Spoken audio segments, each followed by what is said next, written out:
낯익지 않은 얼굴들이 계시는데 혹시 지금 명절로 인해서 수원 형제교회 예배에 참석하신 분 계세요? 한번 손 들어보세요. 계시면. 명절로 인해서 수원에 오셔서 형제교회 오신 분 안 계세요? 저기 한 분, 우리 이은희 집사님 옆에 한 분 계십니다. 감사합니다. 우리 박수하겠습니다. 환영합니다. 네, 추석 명절 잘 보내고 계시죠? 민족의 대이동으로 어제와 오늘 아침 보니까 수원 시내가 한산합니다. 생각 같아서는 아무리 길이 막혀도 저는 지금 찾아갈 고향이 있으면 좋겠습니다. 만날 부모님이나 친척들이 있으면 좋겠습니다. 저에게는 유일한 혈육이었던 저희 친누님이 지난 12월 달에 세상을 떠나셔서 이제 저희 부부에게는 한국에서는 여러분이 전부입니다. 아무도 없습니다. 그래서 혹시 어디 가시고 싶은데 적당한 곳이 없어서 못 가시는 분이 있으면 저희 집에 오십시오. 환영합니다. 외롭다고 느껴지는 사람들끼리 서로 이제 따뜻하게 등기되고 살면 좋겠다. 그런 생각을 하며 요즘 지내고 있습니다. 그리스의 철학자였던 에피쿠루스라는 사람이 있는데 이 에피쿠루스에서 에피큐리즘이라는 단어가 나왔습니다. 쾌락주의라는 단어입니다. 이 에피큐리스는 쾌락주의 철학자로 우리에게 알려져 있는데 이 사람이 인생을 살면서 사람들에겐 세 가지의 쾌락이 있다. 세 종류의 쾌락이 있다. 그렇게 얘기를 했습니다. 첫째는 필수적인 쾌락이 있다고 얘기했습니다. 필수적인 쾌락은 배가 고플 때 음식을 먹을 때 느껴지는 쾌락, 목이 마를 때 물을 마심으로 느껴지는 쾌락, 기쁨과 쾌락은 동의어이긴 하지만 이런 쾌락들이 있다고 했습니다. 피곤할 때 잠을 잠으로 이루어지는 쾌락. 그 다음에 선택적 쾌락이 있다고 그랬습니다. 똑같은 음식이라도 어떤 사람에게는 그 음식이 맛있게 선택되어지는, 느껴지는 쾌락이 있고, 똑같은 옷이라도 어떤 사람에게는 이게 내게 어울린다, 또 다른 사람에게는 내게 어울리지 않는다라고 하는 선택적으로 얻어지는 쾌락이 있다고 했습니다. 그리고 세 번째는 공허한 쾌락이 있는데 명예와 인기 같은 것이 여기에 속한다고 그랬습니다. 그리고 사람들은 이 공허한, 즉 의미가 없는 쾌락에 거의 모든 것을 건다 그랬습니다.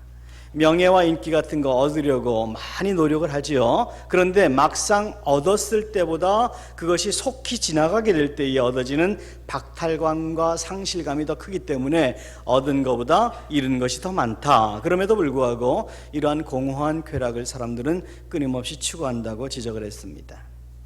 사람들이 돈을 벌려고 하고 안정된 직장 잡으려고 하고 좋은 배우자 만나려고 애를 쓰는 것 모두 따지고 보면 인생의 행복, 인생의 기쁨을 위한 것인데 잘못될 것 전혀 없습니다. 기쁨으로 가득 찬 인생, 그것은 예수를 믿건 믿지 않건 우리 모두가 추구하는 성공적인 인생인 것만큼은 분명합니다. 그런데 요한일서 2장 15절에서 사도 요한은 이렇게 권면했습니다. 이 세상이나 세상에 있는 것들을 사랑하지 말라. 누구든지 세상을 사랑하면 아버지의 사랑이 그 안에 있지 않다. 세상을 사랑하지 말아라 라는 말씀은 거듭 말씀드리지만 세상을 피하라, 세상을 미워하라는 뜻이 아닙니다. 기독교의 가장 큰 계명은 두 가지입니다. 하나님 사랑, 이웃 사랑. 그런데 이 하나님 사랑이 얼마나 차별적으로 높은 것인지 큰 것인지 이 하나님 사랑에 비교해 보면 부모 사랑, 자식 사랑, 이웃 사랑은 미움 정도에 불과해야 하더라. 그러니까 세상이나 세상의 것들을 사랑하지 말라는 것은 그것들을 미워하라, 피하라 이런 금욕주의를 의미하는 것이 아니라 하나님 사랑과 비교해 볼 때에 이것은 사랑 정도가 되지 않아야 된다는 차별적인 사랑을 의미하는 것입니다. 세상을 사랑하면, 즉 세상을 하나님보다 더 사랑하면 아버지의 사랑이 그 안에 있지 않다. 즉 아버지가 주시는 기쁨을 소유할 수 없다. 그래서 기쁨을 잃어버린 성도의 삶은 맛을 잃어버린 소금과도 같고 빛을 잃어버린 등불과도 같다고 보시면 됩니다. 아프리카에는 우기와 건기가 뚜렷하게 나누어집니다. 그런데 이 우기에는 비가 내리는데 강이나 호수가 물이 차고 또 이제 모든 초목들이 푸르르게 그렇게 생기를 가지게 됩니다. 그래서 모든 동물들은 이 우기 때에 집단 번식을 합니다. 그래서 우기는 생명의 계절입니다. 그런데 이제 건기가 다가오면 호수도 강도 다 말라버리고 나무나 풀들은 건초더미가 되어버립니다. 그리고 동물들은 물을 찾아서 대이동을, 집단 대이동을 하게 되는 것이죠. 이제 그런 모습의 아프리카에서 평생을 살았던 슈바이처 박사가 그런 의미 있는 말을 남겼습니다. 기쁨을 상실한 그리스도인들은 마치 아프리카의 물 없는 호수와도 같다. 호수에 물이 말라버리면 호수로서의 기능을 하지 못합니다. 동물들이 그 근처에 남아있을 이유가 없는 겁니다. 그리스도인들이 기쁨을 잃어버린다면, 기쁨이 없는 삶을 산다면 자기도 기쁨 없는 삶을 살면서 어떻게 누구에게 기쁨을 이야기할 수 있겠는가? 어떻게 복의 근원이 될 수 있겠는가? 여러분, 기쁨이 없이 베푸는 사랑은 오히려 받는 사람을 피곤하게 만듭니다. 기쁨이 없이 하는 봉사는 자기도 피곤하고 옆에 사람도 부담스럽게 만듭니다. 기쁨이 없이 드리는 예배는, 기도는 하나님 마음을 움직일 수 있는 설득력을 가지지 못합니다. 기쁨이 없는 신앙생활은 그 자체가, 만약 그 믿음이 진정한 것이라면 구원 자체를 무효화할 수는 없지만, 그래도 기쁨이 없는 신앙생활은 하늘나라에서 상급을 위해서 일할 수 있는 단 한 번의 기회인 우리의 인생을 망가뜨려 버리기 때문에 그 자체가 얼마나 억울한 것인지 모릅니다. 신은 죽었다라고 외쳤던 니체, 그는 독실한 기독교 가정에서 태어났습니다. 그의 아버지가 목사였습니다. 그럼에도 불구하고 그런 기독교 가정에서 태어났으면서도 신은 죽었다라고 하는 무신론자가 되어버린 이유를 이렇게 설명했습니다. 기독교인들이여, 당신들이 이야기하고 있는 복음이 정말 굿뉴스라면, 기쁜 소식이라면 그 기쁜 소식의 얼굴을 나에게 좀 보여달라. 당신들이 기쁘지 못하면서 어떻게 나보고 기쁘라고 이야기하는가? 따라서 당신들이 이야기하는 신은 죽었다. 여러분, 제가 기쁨을 상실한이라는 그런 완곡한 표현을 사용했지만 사실 오늘날의 사회란을 보십시오. 사회를 보십시오. 신호등 앞에 서 있는 운전자들의 얼굴을 보십시오. 요새는 썬팅이 너무 짙어서 얼굴이 잘 보이지는 않지만 만약에 보인다고 가정을 해봅시다. 여러분이 신호등 앞에 서 있는데 여러분 좌우에 있는 운전자들의 얼굴을 한번 보십시오. 그분들이 기쁨을 상실한 얼굴로 보입니까? 아니면 언제든지 싸울 준비가 되어 있는 얼굴로 보입니까? 어떤 쪽이 더 어울리는 것 같습니까? 오늘날 많은 사람들은 마치 싸움 닭과도 같은 날카로운 모습으로 인생을 살면서 인생을 낭비합니다. 오늘 본문에 앞서서 22절에서 주님은 이제 근심에 쌓여있는 제자들에게 이렇게 말씀하셨습니다. 너희가 지금은 근심하나 내가 다시 너희를 보리니 너희 마음이 기쁠 것이요 너희 기쁨을 빼앗을 자가 없으리라. 여러분, 그런데 우리가 성경의 핵심을 복음이라고 한 이유는 이게 굿뉴스인데, 기쁨의 소식인데, 이 기쁨이 없이 산다고 하는 것은, 즉 예수님께서 제자들에게 말씀하신 것처럼 너희 마음이 이제 기쁠 것이고 너희 기쁨을 빼앗을 자가 없다고 했는데, 우리가 만약에 기쁨이 없는 인생을 살아간다면 이것은 한 번밖에 없는 우리 인생이 억울할 뿐 아니라 비성경적인 것입니다. 억울한 정도가 아니라 비성경적인 것입니다. 기쁨이 없는 인생을 사는 것은 죄악된 인생이라고 이야기해도 과언이 아닙니다. 왜냐하면 그 기쁨을 우리에게 주시기 위해서 예수께서 어떤 일을 하셨나요? 어떤 대가를 치르셨나요? 이렇게 생각해 보십시오. 여러분의 부모님과 차를 타고 가다가, 어머니와 차를 타러 가다가 예를 들어서요, 차가 절벽에서 굴렀습니다. 그래서 의식을 잃었습니다. 눈을 떠보니 병실에, 중환자실에, 응급실에 누워 있습니다. 그런데 옆을 보니 여러분의 어머니도 누워 계십니다. 그런데 어머니는 이미 돌아가셨습니다. 그래서 흰 보자기로, 흰 시트로 덮어놓았습니다. 그런데 여러분은 살았습니다. 의사가 이야기합니다. 당신은 어머니 때문에 살았어요. 수혈이 필요한데 같은 피를 공급받지 못해서 발을 구르고 있을 때 어머니가 자기 피를 여러분에게 수혈함으로 그분은 돌아가시고 여러분이 살았다고 합시다. 여러분은 그러면 이제 인생을 어떻게 사셔야 되겠습니까? 슬픔 가운데, 어머니의 죽음으로 인한 슬픔 가운데 사셔야 되겠습니까? 아니면 어머니의 죽음이 헛되지 않은 인생으로 사셔야 되겠습니까?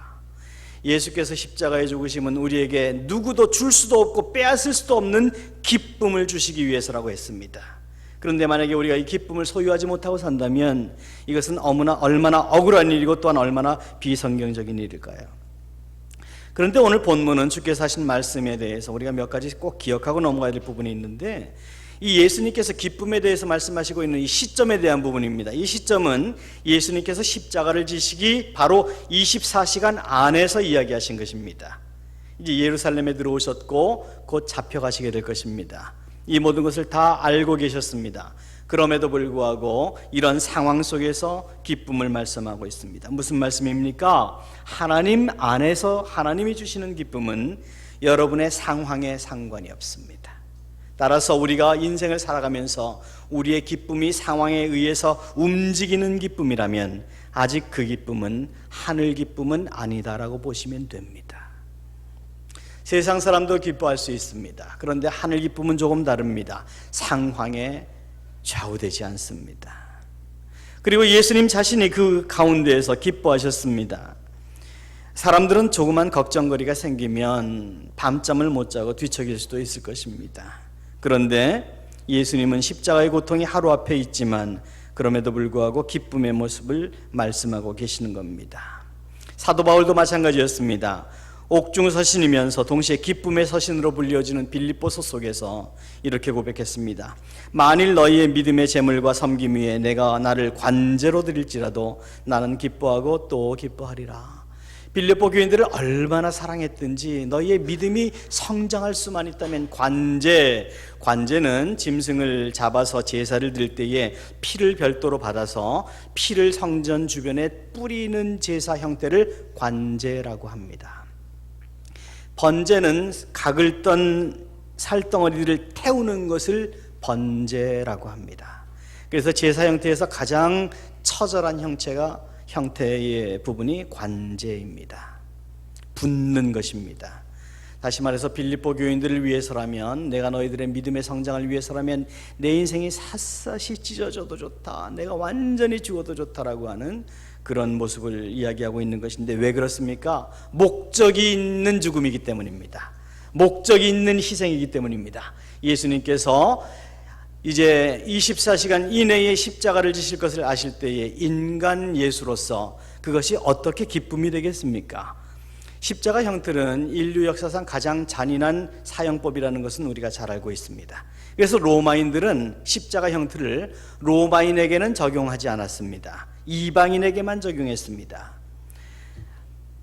그것을 예수님이 그 고통에 대해서 왜 몰랐겠습니까? 그럼에도 불구하고 기뻐할 수 있는 이유가 무엇입니까? 그 고통 너머에 있는 하나님의 역사, 인류 구원의 역사를 보았기 때문입니다.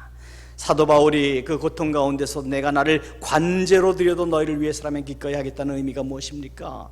빌립보 교인들과의 사랑의 관계, 그들의 믿음의 성장을 보았기 때문입니다. 여러분, 비전이 보이지 않는 고통은 고통스럽습니다. 그러나 고통이라도 비전이 보이는 고통은 훨씬 견딜만 합니다. 고통 지수가 똑같아도 인내 지수가 달라지는 것입니다. 저는 이러한 빌립보 교회와 사도 바울의 모습과도 같은 신뢰와 사랑의 관계에 기초한 하늘 기쁨이 우리 형제 교회를 포함한 이 땅의 모든 교회들 속에서 발견될 수 있기를 소원합니다. 그리고 예수님은 이 기쁨을 우리에게 주시겠다고 했습니다. 24절 한번 다시 보시기 바랍니다. 핵심적인 구절입니다. 24절, 지금까지는 너희가 내 이름으로 아무것도 구하지 아니하였으나 구하라, 그리하면 받으리니 너희 기쁨이 충만하니라. 너희 기쁨이 충만하리라. 그런데 중심되는 구절은요, 너희 기쁨이 충만한데 단서가 있어요. 내 이름으로 구하라. 예수님 이름 때문에 하나님이 우리의 기도에 응답하실 수 있는 이유를 찾으시는 겁니다. 우리가 기도할 때 항상 예수님의 이름으로 기도합니다라고 이야기하는 것은 기도의 형태가 아니라 기도의 방법입니다. 기도의 이유입니다. 우리의 기도를 하나님께서 들으셔야 될 이유가 어디 있을까요? 여러분은 모르겠습니다. 그런데 저는 자격이 없음을 누구보다 잘 압니다. 그래서 날마다 그리스도 예수의 피를 붙들고 하나님의 보좌 앞으로 나아가는 겁니다. 내 이름으로 구하라, 그리하면 받을 것이다. 받으면 무엇이 된다? 상황이 바뀐다고 말씀하시지 않았습니다. 너희 기쁨이 충만하리라. 하늘 기쁨은 상황과 상관없습니다. 혹시 여러분은 인생을 살아가시면서 여러분이 기도했던 것, 기대했던 것, 추구했던 것이 무너졌을 때 기쁨까지 같이 무너진 경험은 없으시던가요? 소망까지 같이 허물어진 경험은 없으시던가요? 그것은 하늘 기쁨도 아니고 하늘 소망도 아닙니다. 진정한 기독교인들이 누릴 수 있는 특권, 하늘 소망과 하늘 기쁨은 상황과 상관이 없어요. 우리가 다 읽지는 않았습니다만 오늘 본문인 요한복음 16장에는 세 종류의 기쁨에 대해서 말씀하고 있습니다. 첫째, 세상의 기쁨이 있다고 말씀했습니다. 너희는 근심하나 세상은 기뻐할 것이다. 세상 사람들의 기쁨입니다. 기쁨에는 여러 가지 종류가 있고 그 기쁨의 종류도 정도도 다릅니다. 어린아이들이 누리는 기쁨이 있고 청년들이 누리는 기쁨이 있고 장년, 노년에서 누리는 기쁨이 다 있습니다. 다릅니다. 저는 요즘 어린아이들이 어떤 거 가지고 어떤 장난감 가지고 노는지 잘 모르겠는데요. 한 가지 확실한 것은 그 장난감이나 그 게임은 그 나이의 아이들에게나 재미있지, 여러분들이 그거 가지고 막 재미있다 그러면 그거 이상하지 않겠습니까?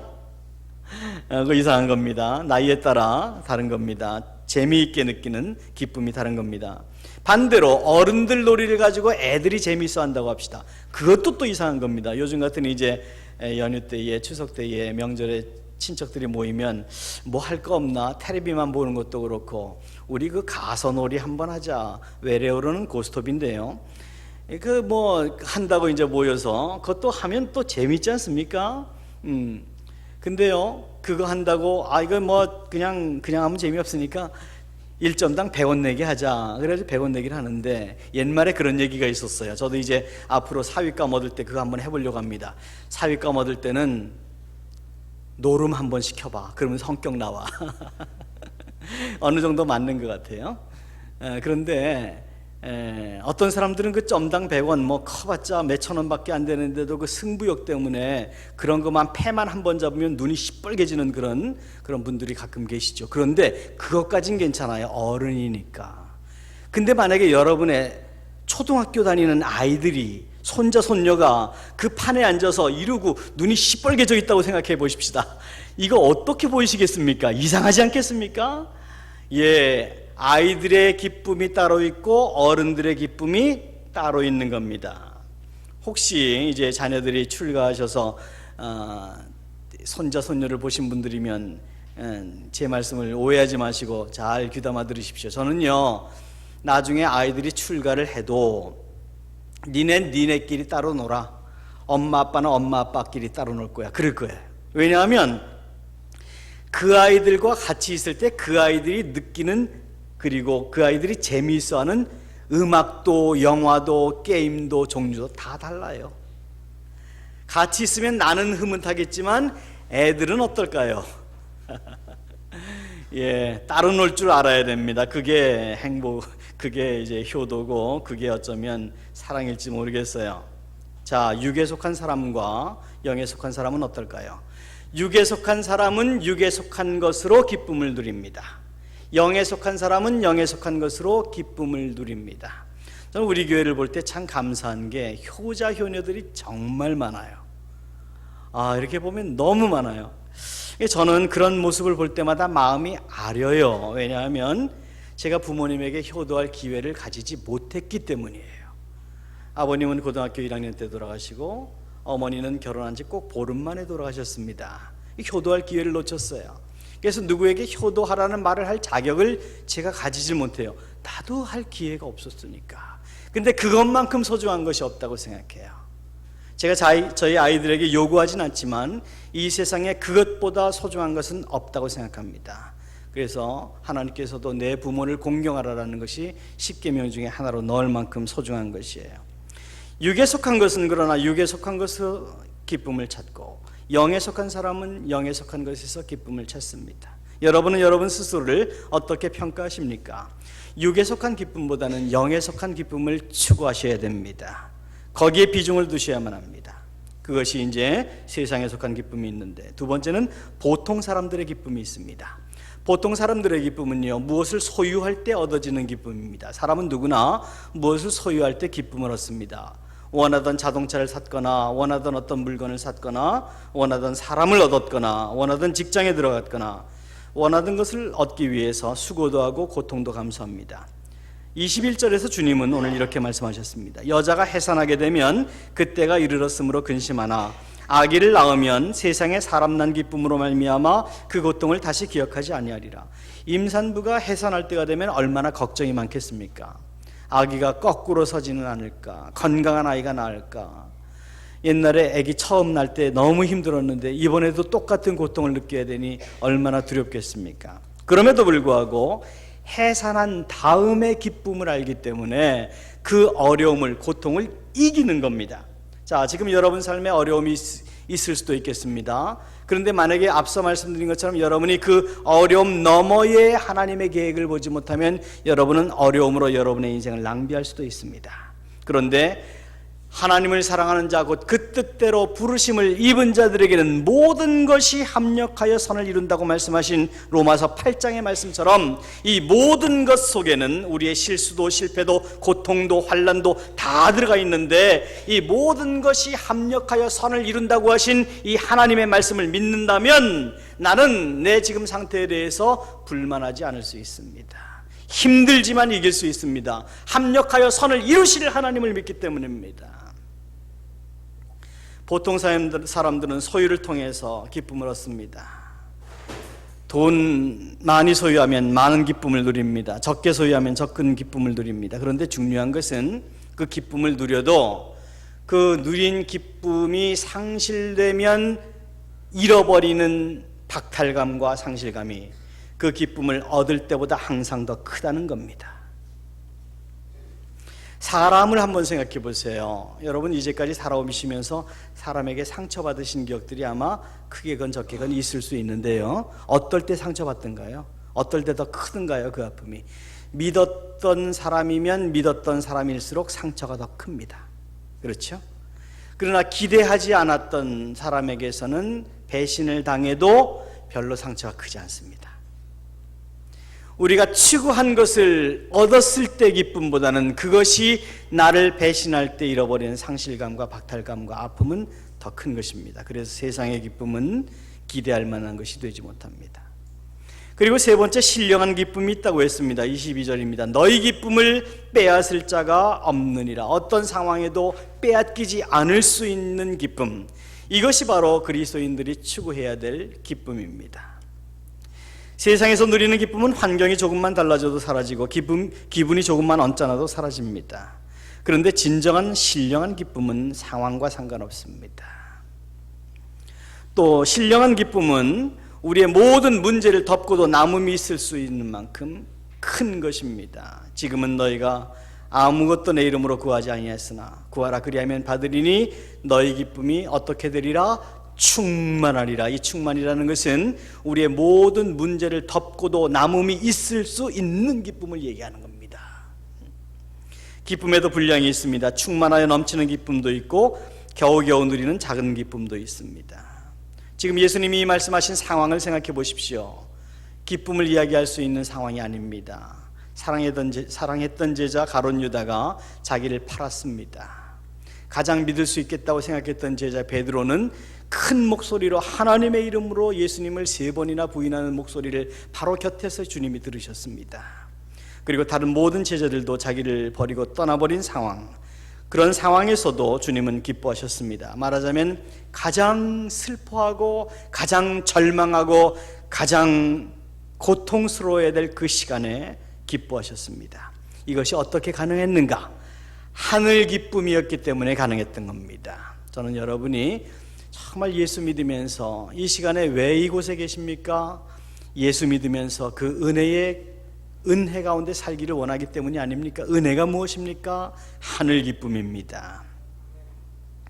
여러분이 이런 기쁨을 소유하고 살아야만 합니다. 이왕 예수 믿는 거 천국 소망뿐이 아니라 이 세상을 살면서도 환경이나 상황에 사람들에 의해서 좌우되지 않는 그런 기쁨을 소유해야만 됩니다. 중세의 성자로 알렸던 성 프란시스코라고 하죠. 프란시스코가 임종이 앞두었습니다. 그래서 이제 돌아가실 시점이 다 되어서 그의 제자들이 다 둘러싸고 있고 많은 사람들이 문 밖에서 프란시스코의 임종을 지켜보기를 원했습니다. 그런데 임종 바로 직전에 가쁜 숨을 몰아쉬면서 프란시스코가 갑자기 잘 나오지도 않는 목소리로 찬양을 하기 시작하는 겁니다. 제자 중에 한 사람이 놀래서 프란시스코의 귀에다 대고 이야기했습니다. 스승님, 지금 많은 사람들이 스승님을 바라보고 있습니다. 이제 하나님 곁으로 가시게 되는데 그냥 조용히 점잖이 말하자면 폼나는 모습으로 가시죠. 그렇게 얘기했을 때 프란시스코가 잘 나오지도 않는 목소리로 이런 이야기를 했다는 것이 역사의 기록에 남아 있습니다. 미안하네. 그러나 내가 이제 곧 예수님을 만나게 될 텐데 그 예수님을 만나게 될 감격을 생각하니 기쁨을 견디지를 못하겠네. 찬양할 수밖에 없겠네. 여러분, 신령한 기쁨이 이런 겁니다. 누구도 빼앗을 수 없는 기쁨, 죽음을 목전에 두고도 찬양할 수 있는 기쁨, 어떤 상황이 나를 배신해도 어떤 상황이 산처럼 쓰나미처럼 나를 덮쳐도 흔들리지 않을 수 있는 기쁨, 이것이 바로 세상을 이길 수 있는 비결입니다. 오늘 말씀의 제목이 세상을 이기는 비결인데요, 세상을 이길 수 있는 믿음의 비결이 무엇입니까? 기도입니까? 그렇겠죠. 그러나 기쁨이 상실된 기도는 이미 기도가 아닙니다. 항상 기뻐하라, 쉬지 말고 기도하라, 범사에 감사하라. 어떻게 기도하라고요? 항상 기뻐함으로 기도하라고요. 그럴 때 감사가 나온다는 것입니다. 여러분, 기뻐하시는 삶을 사셔야 합니다. 이것은 여러분의 선택사항이 아니라, 그리고 이런 신령한 기쁨은 하나님만이 주실 수 있는 거기 때문에 저와 여러분은 정말 절박한 기도로 기쁨을 위하여 살아가야만 합니다. 그러나 그럼에도 불구하고 오늘날 많은 사람들은 기쁨과 상황을 분리해서 이야기할 수 없다고 생각합니다. 그리고 그러한 생각은 기독교 신앙에 대한 오해에서 비롯됩니다. 오늘 본문의 배경에서 보여지는 제자들의 모습도 마찬가지입니다. 근심했습니다. 염려 가운데 있었습니다. 그래서 예수님은 그들에게 기쁨을 이야기했습니다. 이들이 어떤 제자들입니까? 오병이어의 기적을 보았습니다. 죽은 자가 일어나는 모습도 보았습니다. 모든 온갖 병자들이 예수님께만 오면 다 치료받는 그런 기적들을 수도 없이 3년 동안 경험했습니다. 그런데 그럼에도 불구하고 이들에게는 아직 기쁨이 없었습니다. 왜냐하면 그들에게는 아직 성령의 임재가 없었기 때문입니다.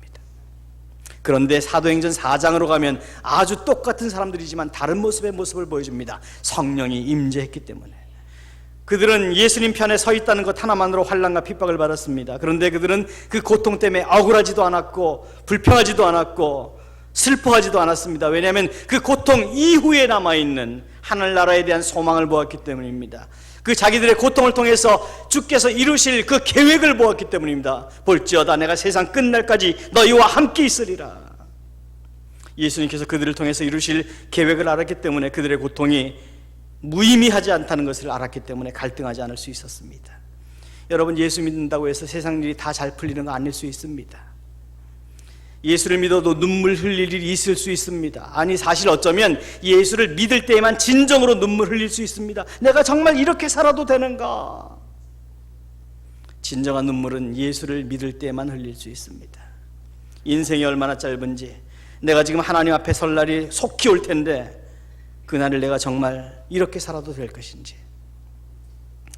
여러분, 이렇게 한번 생각해 보세요. 고등학교 3학년들이 이제 모여서 이야기를 하는데, 한 아이는 자기가 전자오락 게임을 얼마나 잘하는지를 막 침이 튀기면서 얘기를 하고, 다른 한 아이는 자기가 춤을 얼마나 잘 추는지 침이 튀기면서 얘기한다고 합시다.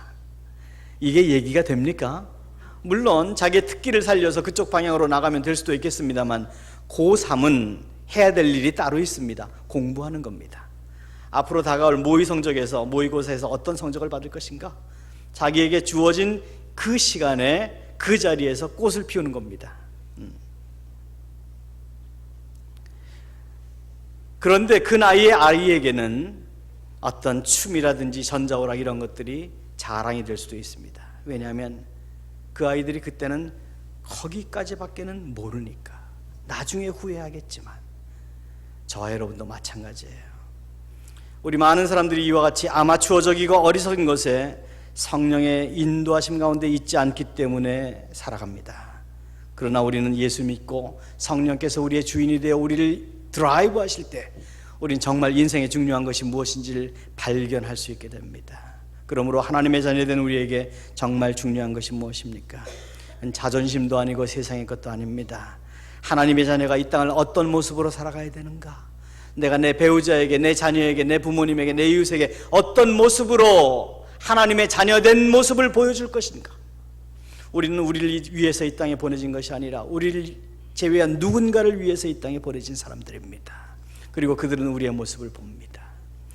우리 로마서 8장 28절과 30절까지 파워포인트가 준비되어 있는데 로마서 8장 28절에서 30절 우리 한음성으로 함께 읽겠습니다. 시작. 우리가 알거니와 하나님을 사랑하는 자 곧 그 뜻대로 부르심을 입은 자들에게는 모든 것이 합력하여 선을 이루느니라.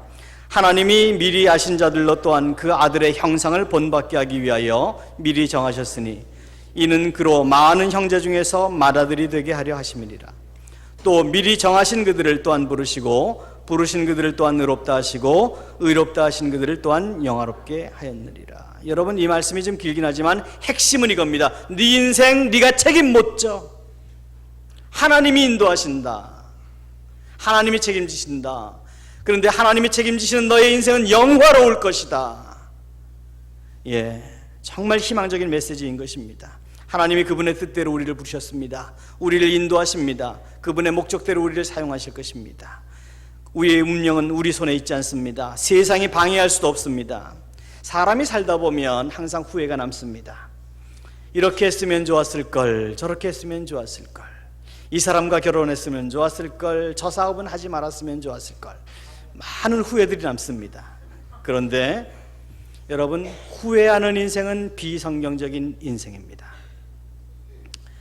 저도 인생을 살다 보면 길지 않은 인생이지만 왜 후회가 없겠습니까? 그런데 그것이 비성경적인 것을 알기 때문에 후회하지 않습니다. 왜냐하면 오늘 우리가 읽은 이 말씀처럼 하나님을 사랑하는 자 곧 그 뜻대로 부르심을 입은 자들에게는 모든 것이 합력하여 선을 이룬다는 이 말씀을 살아계신 하나님의 말씀으로 믿는다면 나의 아픔과 실수와 잘못된 선택과 이런 모든 실패들조차도 합력해서 선을 이루실 하나님의 계획을 믿는다면 우리가 무엇을 후회할 것입니까? 만약에 누군가가 저에게 와서 다시 인생을 돌이킬 수 있다면 어떻게 사시겠습니까? 묻는다면 저는 예, 제가 살았던 그대로 다시 살겠습니다라고 얘기할 거예요.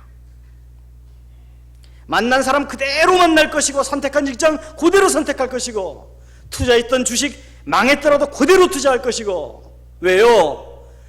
내가 하나님을 사랑하는 이 사랑이 진정한 것이라면 내 실패를 통해서라도 역사하실 하나님을 믿거든요. 그러나 우리가 하나님을 믿지 않을 때 내 잃어버린, 내 망가진 인생을 가지고 하나님도 어쩔 수 없을 것이라는 생각에 우리는 후회합니다. 좌절합니다. 꿈을 잃어버립니다. 여러분, 여러분의 인생은 결코 우연이 아닙니다. 하나님의 절대적인 섭리와 인도하심 가운데, 간섭하심 가운데 있습니다. 인생을 다시 살려고 노력하지 마십시오. 지금까지 인도해신 그 인생의 지금 순간에서 하나님이 피우실 꽃을 기대하십시오. 아프더라도 힘들더라도 내 이 고통을 통하여 하나님의 영광이 드러날 수만 있다면 그렇게 해주십시오. 여러분, 하나님의 영광은 우리의 찬란한, 현란한, 성공적인 부분들만 통해서 이루어지지 않습니다. 오히려 우리가 매맞고 쓰러지고 넘어지고 썩어질 때에 그분의 영광이 드러나야 될지도 모르겠습니다. 인생을 다시 살 생각하지 마십시오. 지금부터 하나님이 계획하신 꿈을 꾸십시오. 합력하여 선을 이루실 꿈을 꾸십시오. 로마서 8장 38절에서 39절에 이런 말씀이 있는데 이 부분도 우리가 한음성을 함께 읽겠습니다. 시작. 내가 확신하노니 사망이나 생명이나 천사들이나 권세자들이나 현재일이나 장래일이나 능력이나 높음이나 깊음이나 다른 어떤 피조물이라도 우리 주 그리스도 예수 안에 있는 하나님의 사랑에서 끊을 수 없느니라. 여러분, 이것이 얼마나 우리에게 위로가 됩니까? 얼마나 우리에게 희망이 됩니까? 누구도 우리를 그리스도의 사랑에서 끊을 수 없다. 그 우리를 사랑하시는 그리스도의 사랑으로 우리의 이 환경을 보고 계시는, 같이 아파하고 계시는, 여러분이 부모된 분이라면 다 이해하실 겁니다. 아이들이 아파서 열이 펄펄 날 때에 여러분은 그 아이들보다 더 아프지 않습니까? 우리 하나님의 마음이 그와 같습니다. 그럼에도 불구하고 기다리시는 이유가 무엇입니까? 우리의 아픔을 통해서 하실 일이 남아있기 때문 아니겠습니까? 그거 믿지 않는다면 우리는 신앙인이 아니에요. 우리는 여러분 세상 사람들과 다른 길을 가는 사람들입니다. 이것은 누구도 빼앗을 수 없고 세상의 것으로도 도움도 안 되고 방해도 되지 않습니다. 그런데 우리의 안타까움이 무엇입니까? 우리의 문제가 무엇입니까? 그것은 바로 예수 그리스도를 믿는 우리의 믿음이 세상의 싸움에서 도움이 되기를 바란다는 거예요. 우리의 믿음이, 우리의 간절한 기도가 우리가 세상을 살아가는데 도움이 되기를 바란다는 거예요. 누가 주인이기 때문입니까? 내가 주인이기 때문에. 여러분, 우리 인생의 주인은 하나님이십니다.